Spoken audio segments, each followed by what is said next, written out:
On the 10th of February 2025, the Supreme Court of India raised a fundamental question.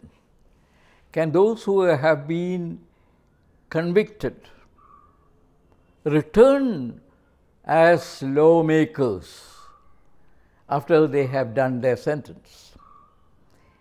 In other words, the Supreme Court was asking, can lawbreakers ever be lawmakers? Isn't there a contradiction there? That was the fundamental question raised.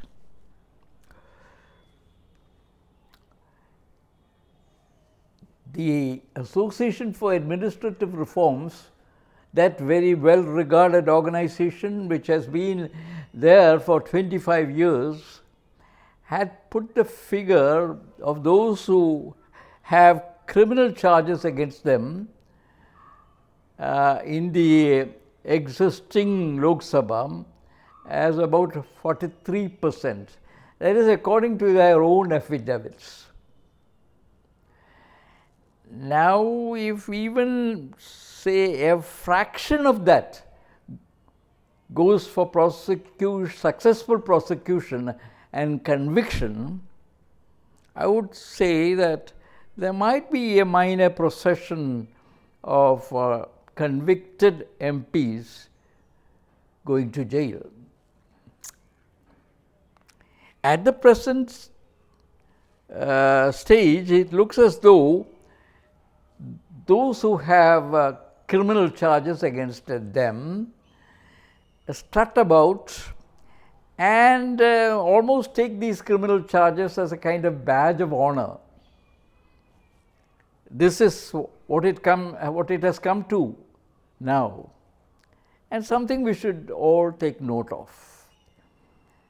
But my attention is on a different aspect of our lawmakers.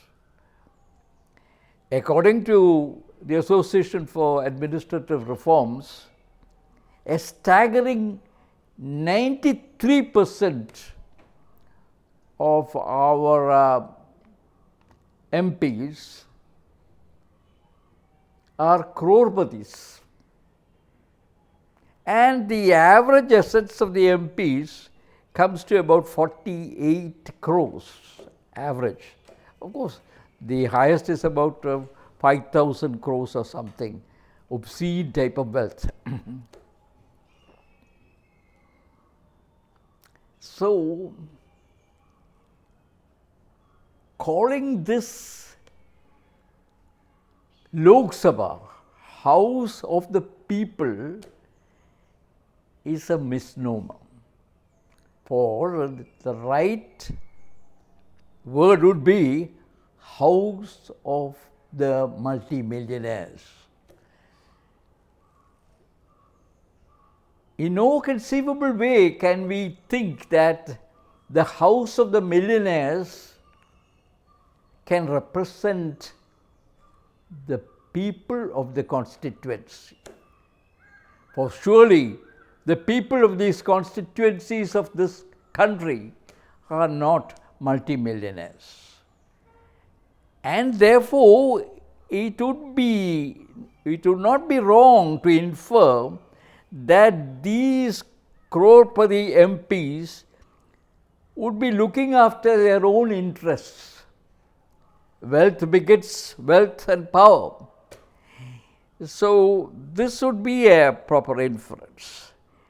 And to that extent, this is a distortion of what the House of the People, the Lok Sabha, should be as conceived by the makers of the Constitution.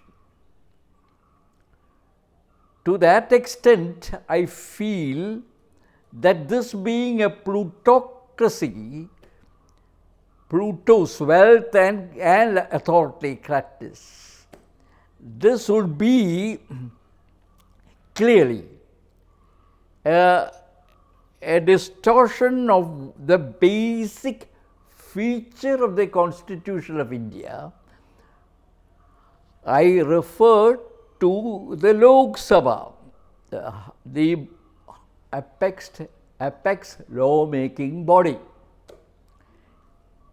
And if we go by the basic features doctrine which the Supreme Court has propounded, it would appear that this too is a basic feature of the Constitution, that the Lok Sabha should properly represent the people of the constituencies and not the minority of crorepathies.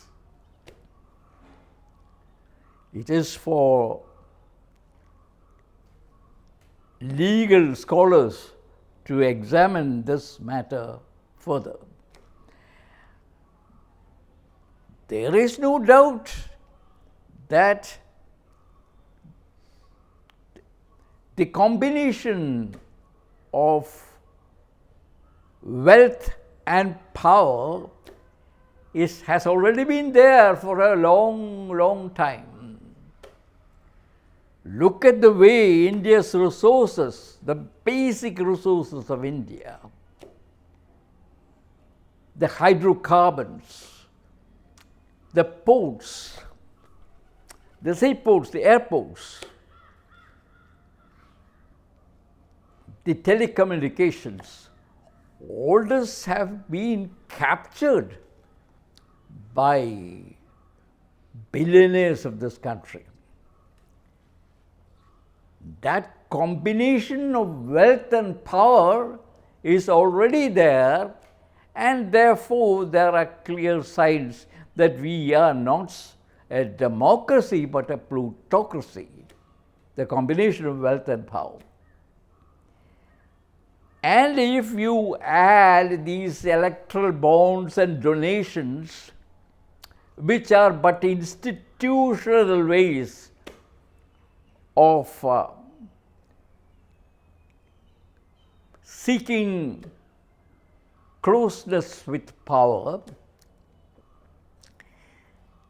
then you find that in many ways the working of the democratic system of government itself has been distorted. This is a matter for further thought and examination by legal scholars.